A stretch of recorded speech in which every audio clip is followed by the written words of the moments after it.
अस्सलाम वालेकुम। जैसा कि आपको मालूम है, पंजाब के अंदर बायोमेट्रिक सिस्टम को लागू कर दिया गया था गाड़ियों की ट्रांसफ़र ओनरशिप के लिए।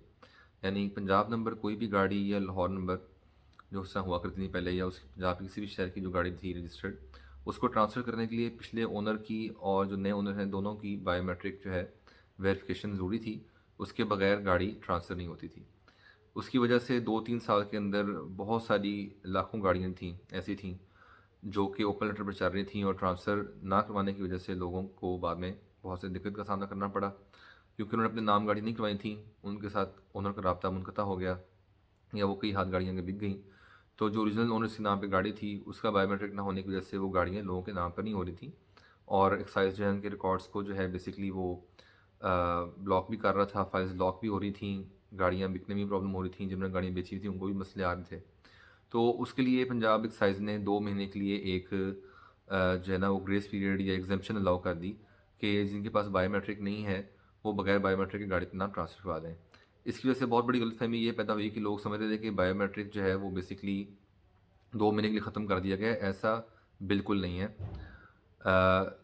बेसिकली जो हमारे लाहौर की गाड़ी डीलर एसोसिएशन है, और जो बाकी पंजाब के बड़े शहर थे, और जो उन सब की एक मिला के एबडा की एसोसिएशन थी, उन्होंने बहुत ज़्यादा ज़बरदस्त और कई माह की मेहनत के बाद ये एक्साइज़ से जो है ना इतनी सी चीज़ बनवाने में उनको चीफ मिनिस्टर तक की अप्रूवल की ज़रूरत थी, और उन्होंने एग्ज़ेम्पशन जो है वो 2 महीने के लिए ली। लेकिन मसला क्या हुआ? मसला ये हुआ कि एक्साइज़ उन्होंने इस सब के बावजूद सिर्फ़ एग्ज़ेम्पशन इतनी दी, इतनी सहूलत दी कि हार्डशिप के केसेस के अंदर सिर्फ जो है ना वो आप जो है एग्ज़ेम्पशन है बायोमेट्रिक की, और हार्डशिप की कोई जस्टिफ़िकेशन क्लियर कट नहीं है।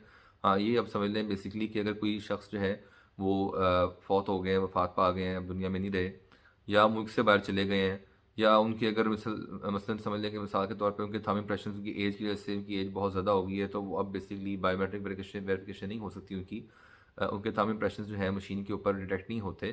तो इन केसेस के अंदर जो है ना बेसिकली उन्होंने एग्ज़ेम्पशन दी है। ऐसा नहीं है कि आपने गाड़ी खरीदी थी 3 साल पहले, और 3 साल आपने अपने नाम नहीं करवाई, और एक्साइज़ ने आपको 3-4 दफ़ा वार्निंग भी दी, और फिर भी आपने गाड़ी पे नाम नहीं करवाई, तो अब आप समझें कि एक्साइज़ ने एग्ज़ेम्पशन दी है, तो हमें भी एग्ज़ेम्पशन मिल गई है। ऐसा बिल्कुल नहीं है। इस कन्फ्यूज़न को दूर करने के लिए ये आपके लिए वीडियो बनाई गई है। एग्ज़ेम्पशन उन लोगों के लिए जिनके पास वैलिड रीज़न है, और वैलिड रीज़न ये नहीं है कि हमने किसी से गाड़ी खरीदी थी, उसने किसी से गाड़ी खरीदी थी, उसने किसी से गाड़ी खरीदी थी, और उसने जानने वाले से खरीदी थी, और उस अब हमारे पास बायोमेट्रिक ने किसी ने अपना नाम नहीं करवाई, अब गाड़ी मेरे पास आ गई तो आप ट्रांसफ़र कर दें, आपकी गाड़ी ट्रांसफ़र नहीं होगी। आपको ओरिजिनल मालिक ही ढूँढना पड़ेगा। तो अपना वक़्त ज़ाया ना करें, एक्साइज़ के चक्कर लगा के और एजेंटों को पैसे ना दें।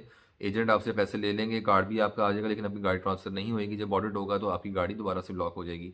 तो एजेंट्स को 2 नंबर काम करवाने के लिए, या 1 नंबर काम को 2 नंबर तरीके से करवाने के लिए पैसे ना दिएगा, वो आपके पैसे ज़ाया हो जाएँगे।